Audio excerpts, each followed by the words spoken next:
ડ્રેનેજમાં ગેરકાયદે રીતે પ્રદૂષિત પાણી છોડનારાઓ સામે એસએમસીની લાલ આંખ. ડ્રેનેજમાં ગેરકાયદે રીતે પ્રદૂષિત પાણી છોડનારા 122 યુનિટ સીલ કર્યા. ઉધના, કતારગામ, વરાછા અને લિંબાયત વિસ્તારમાં મહાપાલિકાની કાર્યવાહી કરવામાં આવી.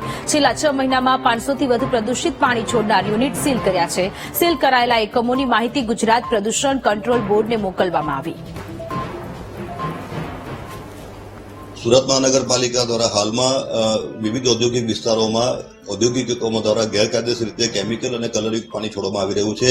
તેની સામે ઝુંબેશ હાથ ધરીને આવા ઉદ્યોગો જે ગેરકાયદેસર રીતે પોતાનું ગંદુ પાણી ડ્રેન નેટવર્કમાં છોડી રહ્યા છે તેઓ સામે કાયદાકીય કાર્યવાહી કરીને સીલ કરવાની કામગીરી કરી રહી છે.